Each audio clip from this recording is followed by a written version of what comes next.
Well, hi, everyone. Welcome back with us.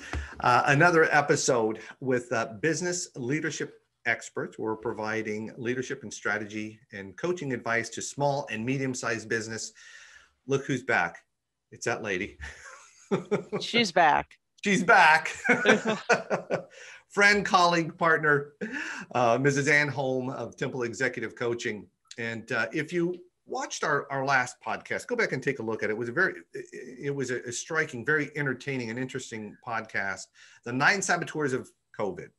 Now we're going to take this conversation a little bit deeper. And I'm sure you've run across this many times in your coaching practice. Yes. I run across it all the time. In fact, I've had a couple of conversations this past 2 weeks with a couple of leaders. And that is, Ann, we've always had, since the dawn of time, engaging in difficult conversations, either from employee to employee, colleague to colleague, manager to employees, owner to employees, just difficult conversations all the way around. And I can only believe, at least through my personal experience as we've been going through the COVID situation, these conversations have only increased. Yes. They have not decreased. They have. So, and where we'd like to hear from you is, we're going to title this Moving Difficult Conversations into Effective Conversations. That's my marketing brain at work right there. I came up with that title. Seriously, I did. Yes. But you had to have slept on it. It could only have come in a dream. I leave it to the audience. So Ann, I know there's some strategies and some things that you can do to kind of move through this. So let me kind of set the stage. And I'm sure for many of our listeners out there, it's one that they have, they've encountered. Yes. Now, let's say that we have a sales representative and they have some goals that they need to achieve with the organization. And as sometimes happens, they're not accomplishing the goals that have been set forward. And we need to have this conversation. All right. What are some things, some approaches, some strategies that we can affect to have a quality conversation and a great outcome? Yeah. So I love this topic. And what I really like about it is I can give 4 basic steps that you can take to have a successful conversation.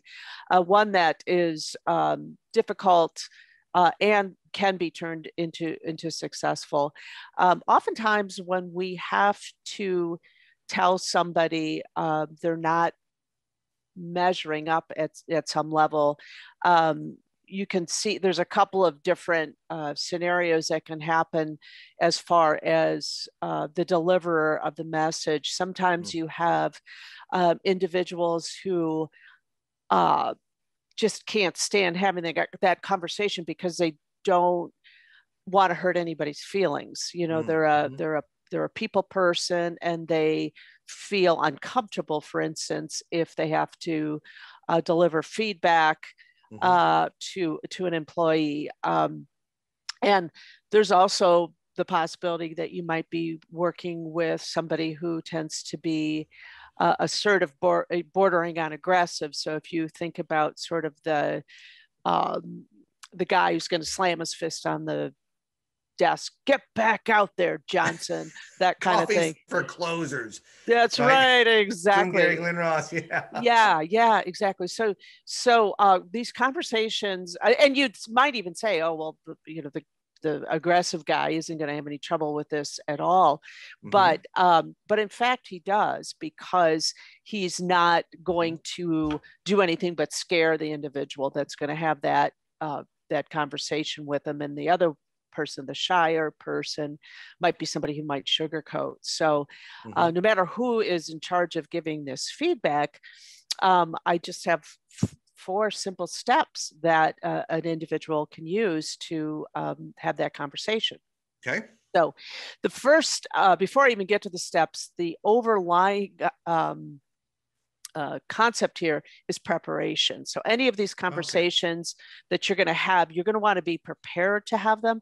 So you don't want to be, let's say in the case of sales, you look and you happen to notice that this person's, not making the sales quota. and you just have to see them walk down the hall. Oh yeah, come in here for a second. And then you just start throwing information at them, or you start, start in on your conversation. That's not going to be effective because you haven't spent the time to actually look at these 4 key factors to have an effective conversation. So preparation is going to be the key to all of this. Right. So, and don't be afraid to just write it down so that you've got it in front of you, so that individual knows that you gave some thought to what you're about to say. So the first parameter, or the first step, is to be as specific as you can about the things that are not effective. So if, for instance, the individual is not making the sales quota, that's a fairly general statement. It's almost obvious, really. You can hand them a piece of paper or send them an email and say you're not making quota. That's not very specific. What I mean by specific is, I understand you spend a lot of time on the phone and yet you're not closing any sales. So I hear you making conversation with these prospective clients. I hear you talking to people that are not the decision makers, for instance. So the more specific you can get about what you're observing is going to make this conversation far more productive. You're not making quota. That is a general statement that can be as obvious as the nose on your face. You're really talking about these specifics. Maybe you're not talking to the decision maker. I notice that you're making a lot of calls and building relationships, but you're not asking for the sale. You're not scheduling appointments that are necessary for follow-up. So you can get very, very specific about the behaviors that you as the manager or leader are seeing that are keeping this individual from achieving those sales goals. So you look at them and get very, very specific. Clarity. Clarity around that. Don't dance around. Don't dance around, and also be very specific about where you think the problem might be. So if it's, you're never on the phone, that's an easy one. Get on the phone, right? But it's usually more nuanced than that. I guess that's my take-home message, and why I say specific is so important. It's usually more nuanced than that. It might be, you're not scheduling appointments. You're not, asking for the sale. These very specific observations. So that's the first step. The second step is to describe to that individual what's at stake. So certainly you can say something to this individual like, if you don't make the quota, you're going to need another job. I mean, you could say that, right? But I'm not sure if that's going to be really helpful, because again, you're not being very specific. So it might be, what's at stake here is that you have your opportunity to grow in your role is being stunted because you are not learning these techniques that are going to help you close the sale. So it could even be, centered towards the development of that particular individual. Right. Or you realize that there is levels of commission that are not being available to you because you're not asking for the sale. Or as a company, it's important for us to follow up on these calls. If we don't follow up on these calls, then we're not seen as reliable. So if you can be very specific about the impact of what's lacking, then that individual can understand the why of it. The why of it is very, very important. So you're identifying those behaviors very specifically, and you're articulating why they are so important and what's at stake. This takes a lot of prep sometimes. Okay. So after you have that part of the conversation, you don't just leave it there. You want to help that individual understand what doors to walk through to remedy the situation. So you're really looking about what specific changes are going to get the desired outcome or behavior that they're looking for. So Right. you have, once again, you have to be very specific. You have to be, for instance, I noticed that you have a hard time closing sales. Mm-hmm. It might be that we have to set you up with, George down the hallway who's really good at that so that he can mentor you, or you can coordinate with him on how to close sales. Anything that is specific, not only specific, but even better if you can offer the support. If you can offer the support, if you can say, we've got a mentor, we have a training, we can find you a coach. You can even gauge at this stage of the game, where's your motivation? I mean, are you interested in even developing these skills? Because sometimes with a good conversation, a good specific conversation, you can discover whether or not this individual is feeling unmotivated or feels like they're lacking in some sort of training or has some sort of unresolved question. So this is an important stage of all of this, is to talk about what can change and how can we support you in this? And is this even something you enjoy doing, or where's your level of interest? So after you go through that stage of it, the last thing is to talk about what's at the end of this. I mean, being very, very specific. What will you gain if your performance improves? What will the company gain? What will happen to your bottom line, etc.? So being able to be very specific about, hey, you know what? You make 100 calls a day. I seldom see you schedule any follow-up appointments. What would it look like if, of those 100 calls, you schedule 20 follow-ups, and of those 20, you actually close 5 of those, and you can actually spell out what it looks like. What's the outcome? What's the impact? Help them see it. And say, okay, this is the impact if you change these behaviors. These actionable steps will deliver this outcome for you. This step will lead to this and this, and this is what you will get, instead of a bunch of ambiguity. We just want you to get better. Right. So let's back ourselves out to the initial encounter, and let's contrast that once again with, come in here. You are not making quota. And if you don't, we're going to have to let you go. Right. All that does, I mean, how do you feel if I say that to you? Immediately, I'm thinking, well, already I'm on the defensive. Yeah.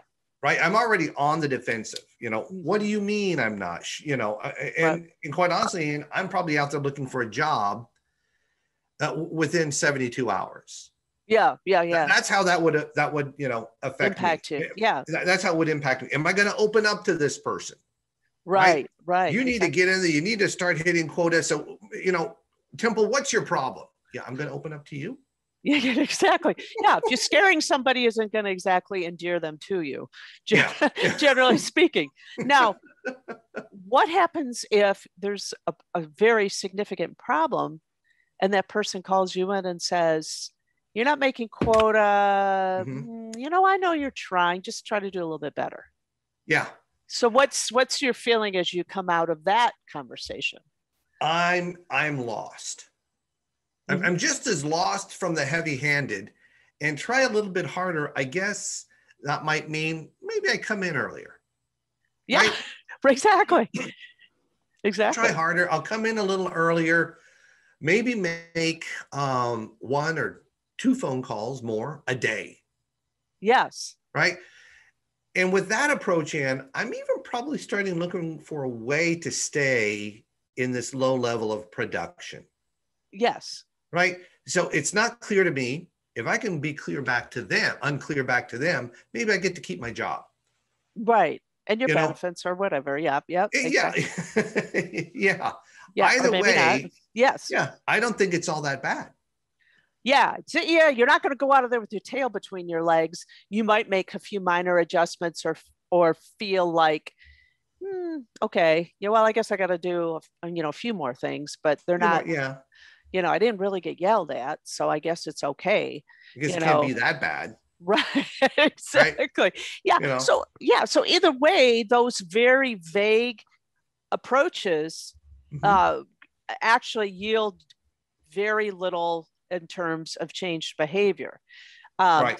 If you think about even a typical performance review, just a typical classic one, you get a 2 on this and a 3 on that, and that kind of thing. And but there's no connection to impact or why.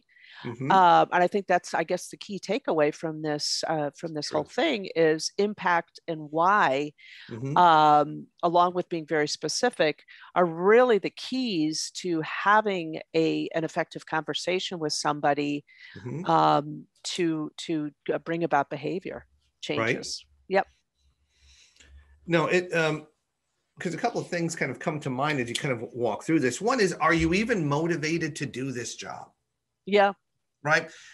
And it doesn't make them a bad person if they're not. And as we kind of can, carry out the scenario of our sales here, somebody who might not be really good at sales could be very good at customer service. Two different things.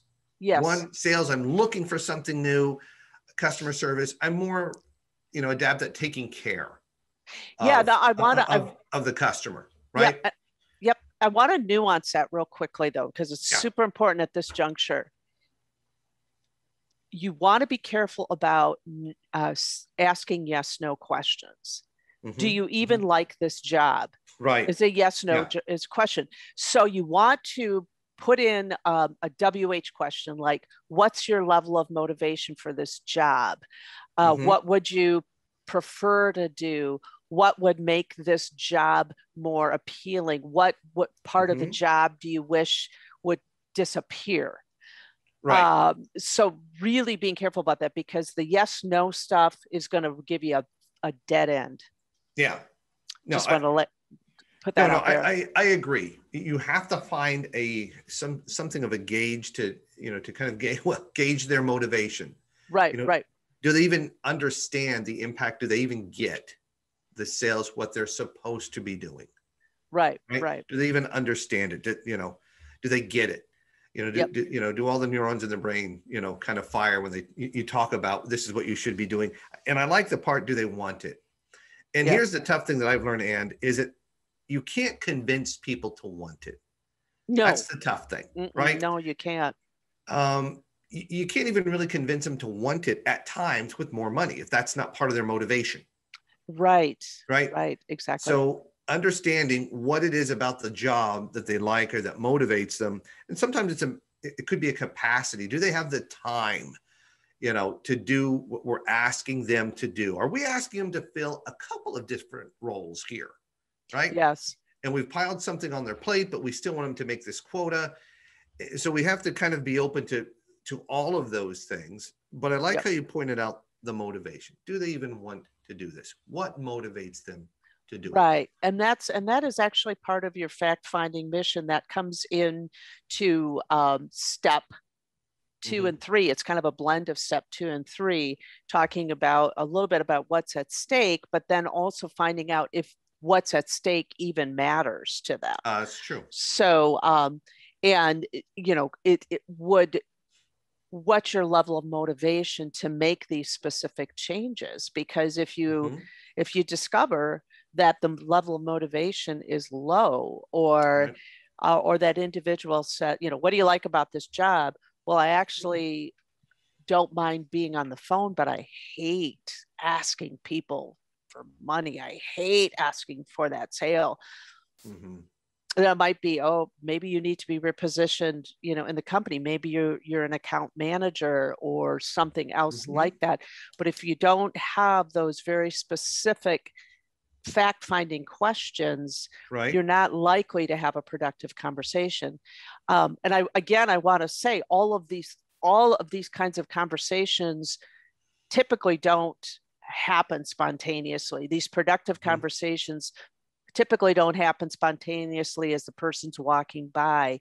And they don't happen in an email either, by the way. I want to make that really clear, because you're really looking at a kind of a collaborative conversation about what this is all about. What's the impact? What's at stake? What can you gain if you change, et cetera? And that's a conversation. It's not an email back and forth. It's not a spontaneous thing that happens as you pull somebody into the room. It really is a very specific, well prepared for conversation. And I think that would be one of my key takeaways, is don't even think about having this kind of conversation if you don't sit down and prepare it with some facts and data and good questions that you might want to ask. I think the prep work is what I like. Talking with a client about a week and a half ago, and they were having some difficulty with one of their top line leaders, and they needed him to get better. And I was asking, what specifically do they need to get better at? And how have you communicated that to them? And how have they communicated back to you that they understand that? Right. A nodding your head doesn't necessarily mean that they understand. Right. I'll get right on it doesn't necessarily mean they understand. Right. So I think the specificity of what you need to get better at, and these are the actions we want to start seeing. To have this specific impact. To have that specific impact. This action is the impact. Yes, I like that. Even the attitude. Yes. Notice when you're on the phone, there's a lot of, hemming and hawing. You sound a little impatient. We'd like to start seeing some positive enthusiasm. And this is what I mean by positive enthusiasm. These types of actions is what we want to see. Yep. As you're also kind of outlining this, Ann, the thing that came up is the leaders who cannot prep for this or deliver these difficult conversations, we may need to start asking them, do we have the right leader in the right seat? Yep. If you have a sales team that is struggling and they've been through the hiring process and they're struggling, then the question starts to come up, how come his team is always struggling? Right? How come, is he too heavy-handed? Yep. Yeah. With his people, why is Bob, always his team always struggling? Right. He doesn't be able to seem to kind of communicate. Right. Everyone's kind of shocked when they find out that they're going to lose their job, and they never knew that what was really truly at stake here. Right. Right. So I think part of what that might also lead to, Ann, is, gosh, do we have the right leader who can effectuate having these difficult conversations and turning them into effective conversations? Well, and on top of that, it could be the, do we have the right leader? That's a yes, no question. But I wouldn't even nuance that to what skill set does that leader need to be coached on, or receive mentorship or some sort of practice so that they can have these conversations. Because again, as I said, these things aren't necessarily things that you know how to do unless you've either practiced them or you have had somebody sort of teach you how to do this. So there may be a leader in that position who's having difficulty with these conversations, but they honestly don't know how to have those conversations, but in any other way, they're really good in their job. This just becomes their set of questions. This is, it's just, you go through the same steps with the dude, right? The gal, you go through the same steps as you would with the leader talking to the direct report. Let's say the leader's having a hard time. Well, you have those same kind of conversations with the leader and say, you're doing a great job on all these fronts. One of the things I noticed is that you have a difficult time with these conversations with your direct reports. Very good. The impact is they're pretty clueless. Right. So would you like your job to be easier, or would you, no, not too many yes, no questions. I guess that's not my point. So it can go all the way up the line. Yeah, really. Train the trainer. They're all teachable skills. Exactly. Well, and what I take from this is that really these 4 points could be used for either type of personality. The person who doesn't enjoy, is, concerned with conflict, doesn't want to hurt anyone's feelings, wants everyone to feel safe. Right. And then we've got, the other guy who heavy-handed, pounding the table, thinking I'm going to scare you into motivation. So kind of what I take from this, do some prep work, guys. All right, listeners, some prep work. Get your data together before you have these conversations. All right. The 4 steps: be specific to the behaviors that are not effective, right? What's at stake? What happens if we don't make these changes? And what's at stake doesn't always have to mean you're going to lose your job. You don't always have to go right to the bottom line, right? Number 3, here's specifically what we need you to do. And the 4th one, these are the things that will go well for you if you do make these changes. That's correct. Help them see it. Talk them through the action steps. Help them see what that reward will be. And then, Ann, kind of also what you alluded to here is, in this particular scenario, do they even want the job? Are they even motivated to do it? What at WH questions? What level is the motivation? Where are you as far as enjoying this job? What part do you like? What part you don't like? Got to be very careful about those yes/no questions, because that pins people into the corner to give one or the other answer. So if I rephrase the question, we need to find out what their motivation for the job is. That is correct. Is that better? All right. That's correct. Well, we're step 3 right there, folks. You saw it in action. Yeah, exactly. You got to be specific and ask those WH questions. Really careful about those yes/no questions, because you give people no opportunity to give you good information. Right. It's either yes or no. Do you want this job? Yes. What do you like about this job? What's the part you don't really care for? Yeah. So excellent. All right. And we may have somebody who's just not in the right seat within the organization, and they would probably be, they'd probably affect the organization in a much better way if they were perhaps in a better seat. But only a good leader can coach that and find that out. Ann, thank you so much again. Folks, if you have any questions for Ann, you can reach her at Ann Holm. There's her email address right there. Ann Holm. No, I'm sorry. Ann. ANN. ANN. Just look at the email right there. Ann at Temple Executive Coaching. Guys, thanks so much. If you like what you saw, please subscribe to the channel. Pass along to those that you think would also benefit from it. Love having you with us. Until next time, thank you very much. Bye-bye. Bye-bye. You've been listening to the Temple Executive Coaching Podcast, where we engage with experts in business growth for small and medium-sized companies. If you're an expert and would like to be featured on the Temple Executive Coaching Podcast, please email Mike Temple at mike@templeexecutivecoaching.com.